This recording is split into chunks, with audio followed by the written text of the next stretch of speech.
Welcome to the Deep Dive. Today we're jumping into a book that really makes you rethink things. Peter Thiel's Zero to One, written with Blake Masters, the core idea. It's this split between 0 to 1, creating something brand new, and 1 to N, which is just, improving what's already there.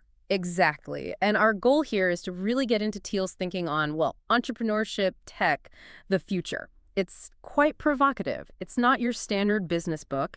It forces you to look at innovation in a completely different way, pushing past just making small tweaks. Okay, so let's kick this off with maybe his most controversial point. This idea that competition is actually overrated. Yeah, that's where he definitely turns heads. Thiel's argument is that the really game-changing companies don't just compete better. They create whole new markets. They build what he calls legal monopolies. Think Google in search, right? Or Apple when the iPhone first landed. They weren't just fighting rivals. No, exactly. They were basically defining a space where, for a while at least, they were this space. No real competition. He suggests competition can actually stifle real creation because everyone's just focused on beating the other guy. Hmm. Okay, but monopoly, that word carries some baggage, doesn't it? Isn't competition usually seen as good for, consumers and keeping prices down? That's a really fair point. And Thiel isn't talking about monopolies that exploit people. He means a good monopoly one that's built something so valuable, so unique that nobody else can really replicate it for a good stretch.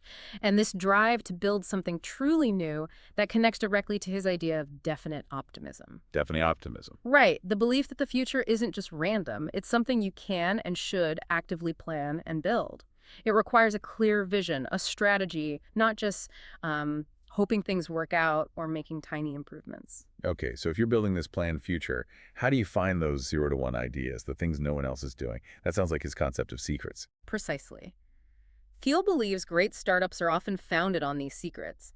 Not like classified documents, but important truths about the world that most people just don't see or don't believe yet. His big question kind of sums it up. What valuable company is nobody building?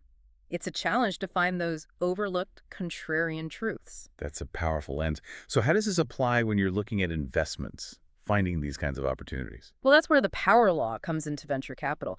The idea is that, a tiny fraction of companies generate almost all the returns. So you have to focus on finding those potential huge transformative winners.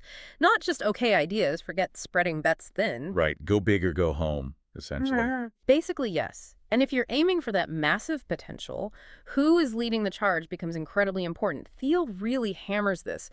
Founders matter. Hmm. Strong leadership, unique vision.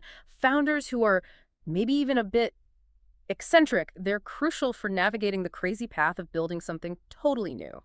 Now, 0 to 1 is amazing for provoking thought, but it's fair to say it's more a manifesto than like a step-by-step manual. Right, it's not exactly a checklist for startup success. No, definitely not. It's more about shifting your entire mindset. So wrapping this up, what's the big takeaway for you listening? 0 to 1 isn't really about the how, step by step. It's more of a challenge, a push to think originally, to seek out those uncharted territories and aim to build something that genuinely changes things, not just iterates. Yeah, and maybe a final thought to leave you with. Given Thiel's focus on uncovering these secrets and building something completely new, what 0 to 1 opportunity might you spot? Maybe in your own work, your industry, your interests. What valuable truth might be hiding in plain sight, just waiting for someone to build on it?